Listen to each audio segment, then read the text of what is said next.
ఈరోజు దేవుని వాక్యము చదువుకుందామా? యెహోషువ గ్రంథము 1వ అధ్యాయం 6వ వచనం చదువుకుందాం. నిన్ను విడువను ఎడబాయను, నిబ్బరము కలిగి ధైర్యంగా ఉండుము. మరి ఏదైనా వాక్యంలో ప్రభువన్న నిన్ను విడువను ఎడబాయను, నిబ్బరము కలిగి ధైర్యంగా ఉండుము. మీలో ఎంతమందికి శ్రమలు ఉన్నాయో, భయపడు వేదనలు ఉన్నాయో, మరి ఒంటరైపోయాని శ్రమలో నాకు సహాయం లేదని బాధపడుతూ ఉన్నారు. అలాగూ శ్రమలను బట్టి ఒంటరి అయిపోయిన మానవులకు ప్రవహిస్తున్న వాగ్దానము, నిన్ను విడవను. శ్రమలో ఏం చేయరట? విడవను. సాధు సుందర్ సింగ్ గారట మరి ఒక దినము ఒక ప్రాంతముకు వెళ్ళి స్వార్థ ప్రకటన చేస్తే వారు వెళ్ళిపోమని అక్కడి నుండి మరి వారందరూ ఆయన్ని పంపివేశారట. వెళ్ళిపోతూ ఆయన తన నీడను చూసుకున్నప్పుడు 2 పాదాలు ఉన్నాయి. ఎన్ని పాదాలు ఉన్నాయి? 2 పాదాల నీడలు ఉన్నాయంట. ఎప్పుడు సాధు సుందర్ సింగ్ గారు మరి నడిచినప్పుడు 4 పాదాల నీడలు ఉండేవి, కానీ 2 పాదాల నీడలు ఉన్నాయట.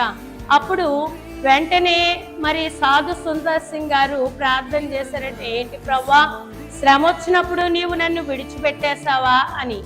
అప్పుడు ప్రభు అన్నారట, ఇదిగో నీవు వెనక్కి తిరిగి ఆ నీడను సరిగ్గా చూడు, అవి నీ పాదాల నీడ కాదు, అవి నా పాదాల నీడ. ఎవరి నీడట అంటే, శ్రమ రాగానే దేవుడు విశ్వాసాన్ని విడిచిపెట్టడు గనక, ఒకవేళ నేను ఒంటరిగా ఉన్నానని మీకు అనిపించినప్పుడు ఈ వాగ్దానం ఎత్తి ప్రార్థన చేయండి. ప్రభు మీతో ఎలాగూ ఉన్నారో ఆయన మీకు చూపించి మీకు గొప్ప సంతోషము కలుగజేయువాడు గనక ధైర్యముగా శ్రమల కాలములో చక్కగా ధైర్యముగా నిలబడండి. ప్రభు మీకు తోడై ఉన్నాడు. ప్రార్థన చేసుకుందాం. మహోన్నతుడా, సర్వోన్నతుడా, నీకు వందనాలు ప్రభువా. భక్తులైన సాధు సుందర్ సింగ్ గారికి శ్రమ రాగానే అరచేతుల్లో పెట్టుకున్నావయ్యా.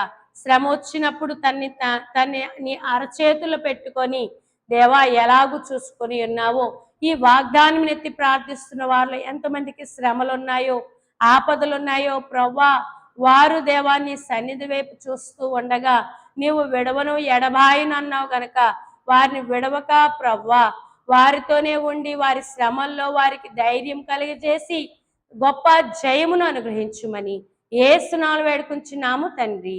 ఆమేన్. మరణాత.